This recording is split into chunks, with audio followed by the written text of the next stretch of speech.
5:58 a.m. Headlights flash, crash, mailbox number. 4 bites the dust. Again. But this time, I'm not fixing it. I'm building a trap. From my window, I watched the black SUV reverse and drive off like nothing had happened. Rhonda Glass, the tyrant in pearls and pantsuits, self-crowned queen of the HOA, has no idea who she's messing with. I design disasters for Hollywood, and sometimes the things we build don't just break, they hit back. Let's rewind.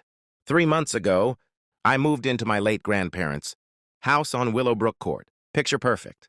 Suburbia, white picket fences, manicured lawns, and the kind of neighbors who smile while checking your garbage for regulation violations. At first, it was peaceful.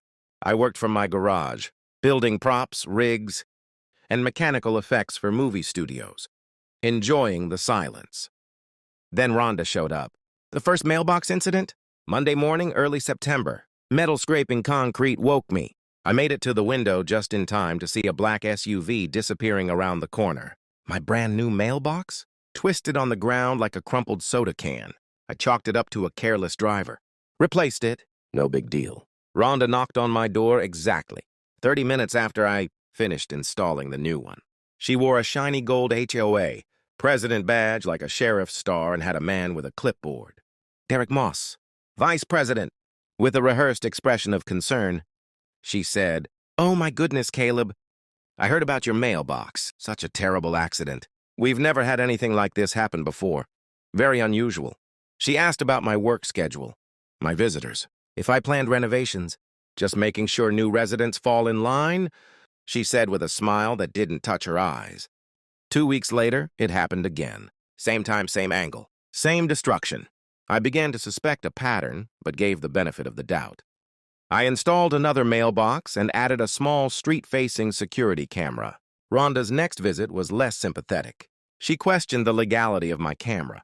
"Privacy is very important," she said, handing me a 90-page booklet of HOA regulations thicker than most novels. Incident 3, October. 5:58 a.m. I watched from my window as the black SUV slowed, lined up the shot, then accelerated. Bam! Mailbox number 3 obliterated. But this time I caught the license plate. Rhonda's. I reviewed the footage. Clear as day. It wasn't vandalism. It wasn't drunk driving. It was targeted harassment. And I knew why. Our first conversation, she'd asked if I was single, mentioned her favorite coffee shop, suggested we get to know each other. I'd politely declined. Since then, mailbox missile strikes. When she showed up post-third incident, she treated the wreckage like modern art, taking photos, offering backhanded suggestions. "Maybe you should move it to a safer location," she said. I pointed out the mailbox had been in the same spot for 30 years. "Sometimes change brings unforeseen consequences," she said, walking away. That night in my garage, I looked at the mailbox debris and decided it was time to apply my professional skills to a personal problem. Rhonda wanted a war. Fine. I'd build a trap. Monday, 5:58 a.m. I stood at my window with a coffee in hand. Black SUV in sight. She lined up. Accelerated. Impact. But this time, I had the whole thing on video from 3 angles. Her SUV. Her face. Her plate. 30 minutes later, right on schedule, she knocked. No Derek. No fake concern. Just arrogance. She walked in without asking. Sat on my couch. "Caleb, honey, this mailbox situation is becoming concerning," she said. Then launched into a lecture about standards and order. About how some people need guidance.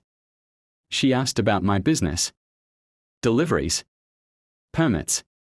She made veiled threats, wrapped in HOA jargon. When she was done, I smiled. "You're right, Rhonda. Standards matter.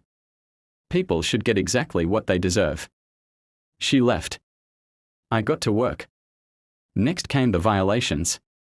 Yellow slips posted on my door like scarlet letters. Grass too tall by 0.2 inches. Paint color not pre-approved, it was identical to neighbors. Parking too aggressive. Suspicious tool usage. Noise violation during permitted hours. $1,550 in bogus fines within 3 weeks. I documented everything. Photos. Measurements. Video. Decibel readings. Rhonda didn't care. She had weaponized the rulebook into a system of control.